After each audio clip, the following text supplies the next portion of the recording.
Next, we move on to a foundational concept. The roles of a manager. Every manager embodies 3 roles. It's a common misconception to think a manager is just a manager and nothing more. These roles are divided into 3 levels. At the top, we have the leader, in the middle, the manager, and at the bottom, the executor. These are not the 3 types of people in our company. Get it clear. This doesn't mean that in a company of 10 people, 3 are managers, 3 are leaders, and so on. Instead, it means that every individual has all 3 roles within them: leader, manager, and executor. Let's first define the manager's role. What is a manager? This really needs to be popularized. A manager is someone who gets work done through others. What is a manager? This concept really needs to be popularized. A manager is someone who accomplishes tasks through others. Why is this definition so important? It might not sound extraordinary, but many people who have been managers for more than 20 years and still don't understand that a manager's role is to achieve results through the efforts of others. So, such a manager will do everything himself. He is willing to intervene in everything and make all the decisions. He does not realize that his primary responsibility is to foster the growth of others. A manager who likes to micromanage and do everything themselves can become an employee's nightmare because the employees lose motivation. They know that whatever they do, the manager will redo it anyway. You know, when Fandang Reading Club started, I was most proud of how well I handled it.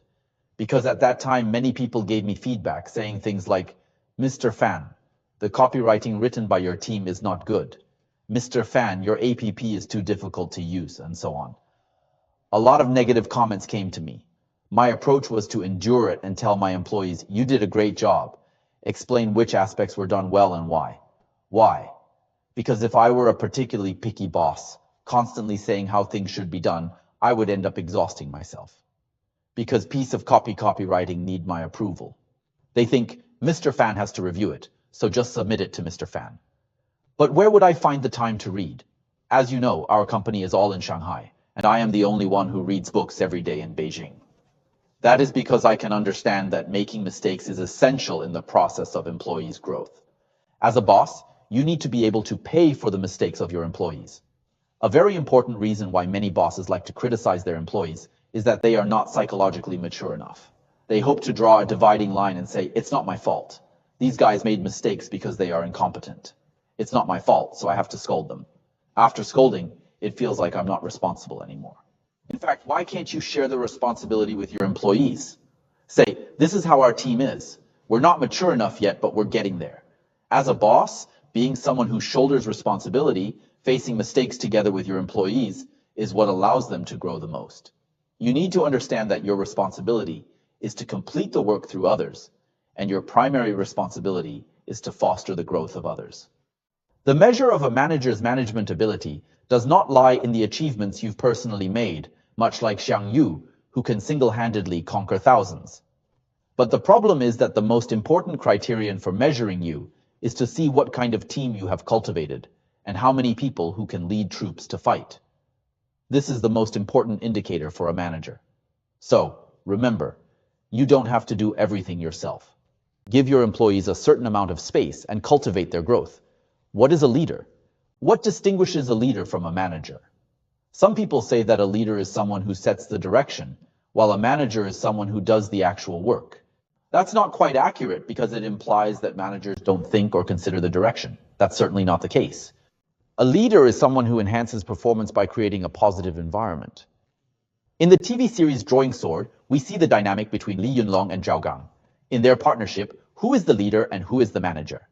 Zhao Gang is constantly managing things, reminding Li Yunlong that he can't act a certain way, that he's violating military discipline, and that he's behaving like a bandit. Every organization needs such a person who sets rules and regulations and ensures that everyone stays within the boundaries. But who is responsible for the atmosphere and the morale of the independent regiment? Obviously, it was Li Yunlong. What strategies did Li Yunlong use to maintain the morale and atmosphere of the independent regiment?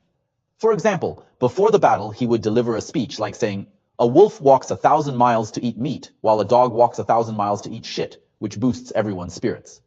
He drinks with his soldiers, creating a lively atmosphere. He even fights with them, saying, "Anyone who can beat me gets to eat meat. If you can't beat me, don't even think about it."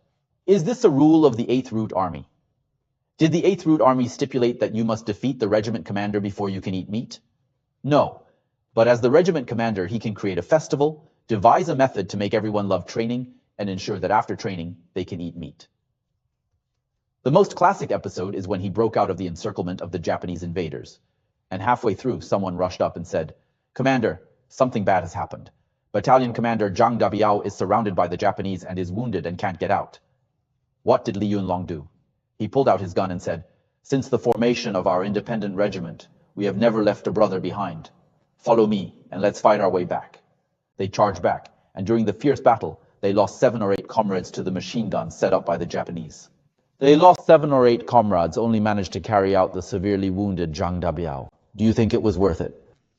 You should pay attention to the phrase "worth it," which defines whether you are thinking like a leader or a manager. If someone says it wasn't worth it because the cost-benefit ratio was too high, so many people died to save just one, that's a manager speaking. Managers focus on money, numbers, metrics, and KPIs. But what did Li Yunlong want? What Li Yunlong wanted was the spirit of drawing the sword. Even if all the people in his regiment died, even if he himself died, the spirit of drawing the sword must not disappear. So when he was carrying Zhang Dabiao on his back, Zhang Dabiao cried on his back and said, "Commander, I dragged our regiment down." Li Yunlong replied, "Stop talking nonsense." At this point, do you think only Zhang Dabiao was moved? The whole regiment was moved. Everyone felt that following such a commander was worth dying for. Li Yunlong deeply understood the morale and atmosphere of his team.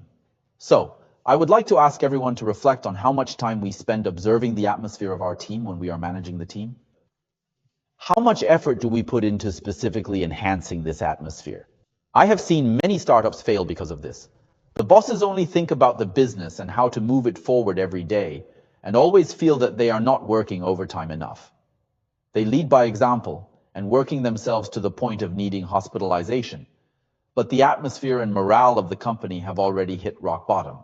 The boss doesn't realize it and just think that the team is being overly sensitive. But in fact, you need to understand that the real leadership role requires you to maintain and build this atmosphere. Similarly, creating a positive atmosphere is not something only a high-ranking person like a regiment commander can do. It's not just the responsibility of senior people to think about atmosphere. Have you ever seen the difference between a good team leader and a bad owner? Even a small team leader can create an atmosphere by saying, for example, "Take a break, I'll cover for you, you seem tired." Or by showing concern like, "Someone in Wang's family is in the hospital, let's visit him after work." Or, "We've met our targets this month, let's have a hot pot at my place." Or, "Let's have a rotating flag to commend Xiaozhang." These actions contribute significantly to the overall team spirit. Even a small team leader, without any authority or financial resources, can still create a completely different atmosphere. Now, let's consider this. Compared to a team leader, don't we have significantly more authority and resources? But have we ever neglected the issue of creating an atmosphere? So this is the second very important role. You always carry the role of a leader within you. And there's another important role, which is the executor. The definition of execution is delivering results. Here's an interesting story to illustrate this point. A Chinese person once went to Russia and saw 2 Russians planting trees. One person was digging holes and the other was filling them back up with a shovel. Another person went over to dig another hole and this guy filled it up again. He kept digging holes and filling them up. The process repeated. One would dig a hole, the other would fill it up again. The Chinese person, puzzled by this, asked, "What are you doing? I don't understand. Is this some kind of custom? Digging holes and filling them up again?" Getting off the car to inquire, he asked, "Brother, what are you doing?" The Russian replied, "We're working." "What kind of work?" "We're planting trees." "Planting trees? I haven't seen you plant any trees." The Russian explained, "He primarily digs the holes, and my job is to fill them with soil." The Chinese person then asked, "But you haven't planted any trees." The Russian replied, "The person responsible for planting the trees didn't come today." Did they execute their tasks? Yes, they did. They did what they were told to do, dig 500 holes and fill 500 holes with soil, but they were never told to plant any tree.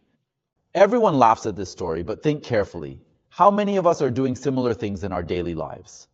We do our assigned tasks, expect our pay, and each person seemingly does their part, but in the end, there is no output. This is a lack of true execution. The core definition of execution is delivering results. Do these 3 roles have different emphases? When we work each day, should we focus more on execution, on fostering an environment, or on nurturing others' growth? Imagine 3 horizontal bars and draw 2 diagonal lines across them. This will help you understand the distinction. Once you draw the diagonal lines across the 3 horizontal bars, it signifies low, medium, high. A senior manager should spend more time and energy creating an atmosphere, while a junior manager should focus more on execution tasks. Only by excelling in execution do you have the opportunity to become a higher level manager. In a company, middle managers are usually the most overworked. For them, execution, management, and leadership are all essential. This segment is particularly relevant for those who have just transitioned from a technical department to a management position. In China, managers are often promoted based on their strong business performance, but many of these individuals struggle to adapt to management roles because they have never been taught the responsibilities of a manager. When these individuals transition to management, they often continue to use their previous method of working hard themselves, expecting others to work in the same way. They don't realize that they need to achieve results through others and that they need to foster a positive atmosphere. These are the 2 most basic parts.